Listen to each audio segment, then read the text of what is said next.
Deadline क्यों दी गई और आने वाले दिनों में हुकूमत क्या इरादा रखती है। रफीक इंजीनियर साहब सूबाई वजीर पाकिस्तान पीपल्स पार्टी से इनका ताल्लुक, ये हमें आज ज्वाइन कर रहे हैं प्रोग्राम इन सेशन में। रफीक साहब, दोबारा आपकी जानिब में आऊंगा।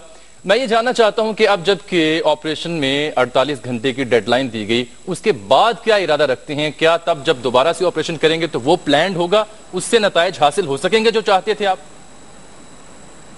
देखिए, मैं एक बात कहूंगा कि मैंने अपनी पार्टी में बात ये रखी थी, बहुत सारे लोगों को एमएनएसटी दी गई। अच्छा। बहुत सारे लोगों को डायलॉग के मुख्तलिफ पॉलिटिकल पार्टियों को माजी में भी दी गई और अभी भी जो है डायलॉग की मुख्तलिफ लोगों से जो है किया करने की इंटीरियर मिनिस्टर ने बात की है कि जैसे बलूचिस्तान में जो मज़ाहमतकार हैं उनसे जो है वो मुज़ाकरात हो सकते हैं, उन्होंने ऑफर की है। अच्छा। माजी में भी बहुत सारे लोगों पर चार्जेस बहुत लगे, ट्रेटर के लगे, गद्दारी के लगे, तो माजी में भी जो है मुज़ाकरात हुए और लेकिन ड्यू कोर्स ऑफ लॉ मुज़ाकरात होंगे, कानून की बालादस्ती के लिए मुज़ाकरात होंगे।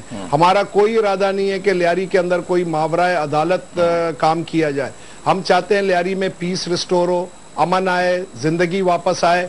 अगर उस दौरान जो है बातचीत होती है अमन के लिए और ड्यू कोर्स ऑफ लॉ और अकॉर्डिंग टू कॉन्स्टिट्यूशन, क्योंकि कॉन्स्टिट्यूशन का फंडामेंटल राइट के जो चैप्टर में आर्टिकल 25 है वो कहता है कि all citizen equal before the law.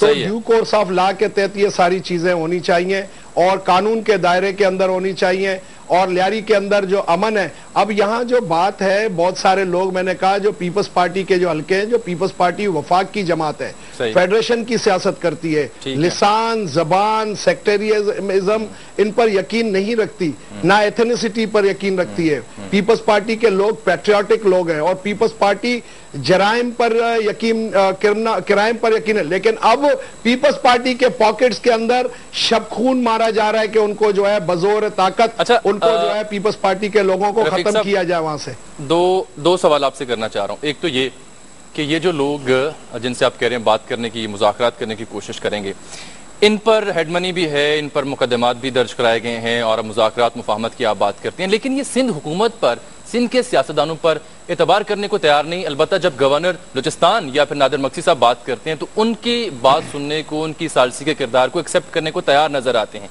तो ये बहुत बड़ी इख्तिजाज है और ऐसा क्यों है? देखिए, मैं आपसे बात करूंगा, मैं पेशावर वकील हूं। हाँ। कि हर शख्स को ये है कि वो काबिल दस्त अंदाजी जुर्म होता है तो उसकी FIR 154 सेक्शन 154 के तहत कटती है। बहुत सारी प्राइवेट FIR हैं कुछ लोगों के अगेंस्ट, उनके मुकदमा वो जो है वो चालान जो है जब वो पुलिस प्रोसिक्यूशन जमा करवाती है तो वहां 512 की कार्रवाई होती है और उस 512 की कार्रवाई में एब्सकॉन्डर डिक्लेयर किया जाता है। फिर कोर्ट के अंदर जो केसेस चलते हैं तो सेक्शन 87, 88 की कार्रवाई होती है। अगर उनको जो है वो कहा जाता है कि इन लोगों को पेश किया जाए, उन प्रोसिक्यूशन को कहते हैं कि इनको नॉन बेलेबल वारंट निकालते हैं, फिर वो मेरा आपसे आखिरी सवाल है, पब्लिकेशन का मेरा आपसे आखिरी सवाल है, उनको फ्यूजिलिटी ऑफ लॉ डिक्लेयर करती है कोर्ट।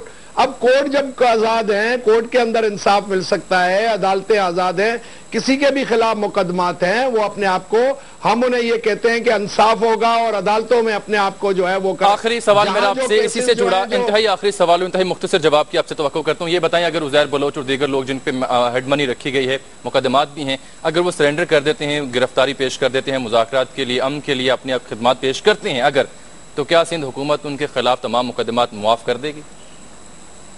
देखिए, जो केसेस रियासत के होंगे, जो केसेस ऐसे होंगे जो पाकिस्तान के फेडरेशन के हक में होंगे, जो पाकिस्तान की आवाम के हक के अंदर होंगे, वो केसेस हो सकते हैं। बाकी जो प्राइवेट केसेस हैं जिन लोगों के खिलाफ, वो जो है वो आपस में जो है उन मामलात को देखें जो कोई किसी के खिलाफ काबिल दस्तंदाजी केसेस माफ किए जा सकते हैं। वो केसेस जो हमारी, देखें, वो केसेस माफ किए जाते हैं जो कनकॉक्टेड हैं, जो झूठे मुकदमात बनाए गए, उनका जो है बाकायदा इन्वेस्टिगेशन होगी, प्रॉपर इन्वेस्टिगेशन होगी। मतलब मैंने कहा कि ड्यू कोर्स ऑफ लॉ, मतलब ये हुआ कि कुछ केसेस पर झूठे भी हो सकते हैं। ड्यू कोर्स ऑफ लॉ उसकी इन्वेस्टिगेशन होगी, ठीक है, आजादाना इन्वेस्टिगेशन। बहुत बहुत शुक्रिया जनाब रफीक इंजीनियर साहब। लियारी की सूरत हाल पर उन्होंने तफसीलन गुफ्तगू की और बताया कि हुकूमत क्या करने जा रही है, और साथ में उन्होंने इस अज़्म का इयादा भी किया कि रिहेबिलिटेट किया जाएगा। वहां पर मुतासरीन जो हैं, जिनका नुकसान हुआ है जानो माल का, इदारों का, वो सब बहाल करने के लिए हम कोशिश करेंगे। एक चीज मानी उन्होंने कि मिस मैनेजमेंट जरूर हुई, प्लानिंग बेहतर नहीं थी इस ऑपरेशन की, इसी वजह से आज काफी नुकसान उठाना पड़ा। तो